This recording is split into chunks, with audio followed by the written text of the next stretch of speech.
You've probably heard people talk about arm wrestlers like Devon or Gennady or Michael Todd having really good endurance, or maybe when Levon had to prematurely end his match against Hermes and how people talked about he needed better cardio.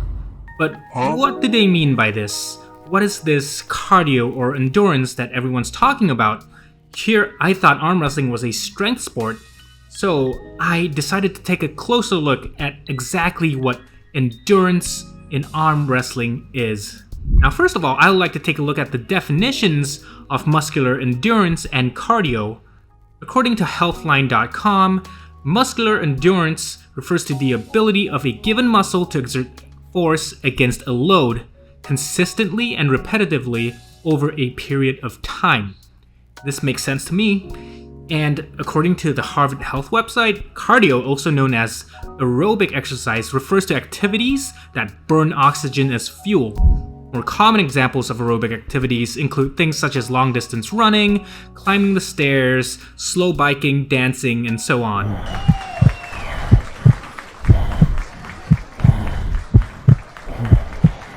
These activities also primarily recruit slow twitch muscle fibers. This is in contrast to anaerobic exercises such as sprinting or powerlifting, which use your body's glucose stores as fuel instead. In comparison, these activities mainly recruit your fast twitch muscle fibers instead. Now, notice how looking closer at the definitions of endurance and cardio, they don't necessarily refer to the same thing. It is possible to talk about endurance both in the context of aerobic and anaerobic exercise. While I might be using these terms somewhat synonymously at varying points in this video, it is still important to know this subtle difference. That being said, while you can increase your endurance for anaerobic exercise, for most cases, anaerobic exercises typically only last from 10 to 15 seconds, topping out at maybe a minute and a half at most. In fact, the Wingate anaerobic test is a standardized 30-second test for this very reason. Going any longer than 30 seconds or so typically changes the exercise into an aerobic one. Now, going back to the sport of arm wrestling, we can clearly see that for 99.9% of the cases, arm wrestling falls well within the category of anaerobic exercise, aka not a cardio activity. It is exceedingly rare for even long arm wrestling matches to go for longer than 30 seconds.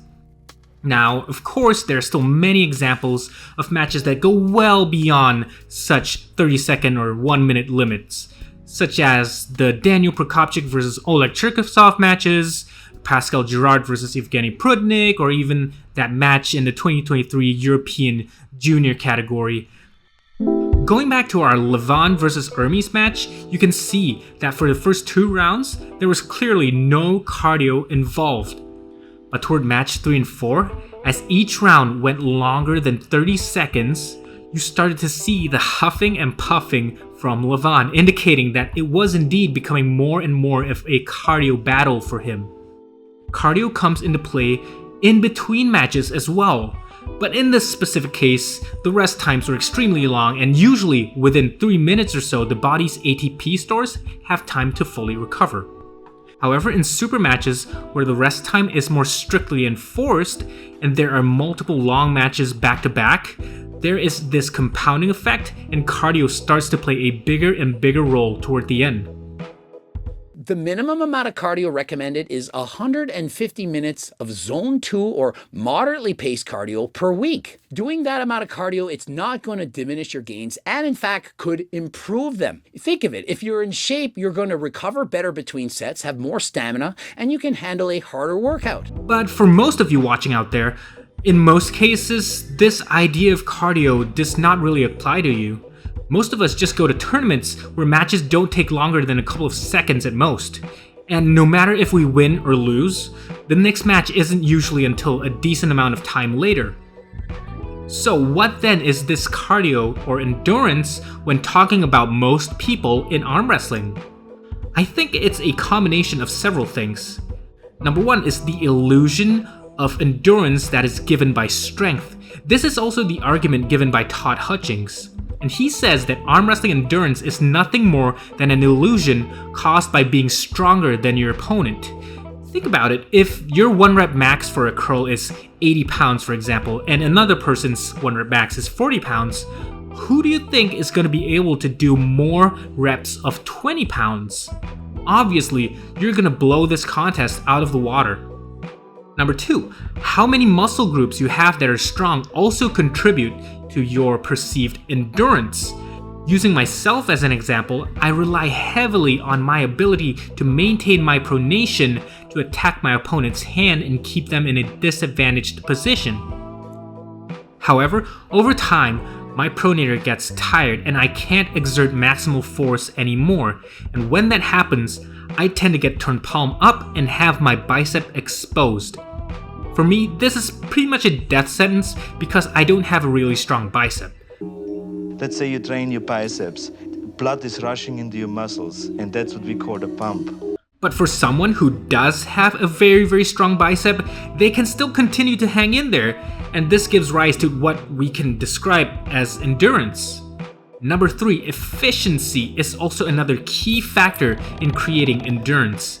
The first way to be efficient is related to my first point, and it's to be stronger than your opponent in at least one of the fundamentals. Be it having a strong enough cup to turn them palm up, or having a strong pronation to crack the wrist, and so on. Being stronger in this way allows you to get into a mechanically advantageous position and use more or bigger muscle groups against fewer or smaller muscle groups.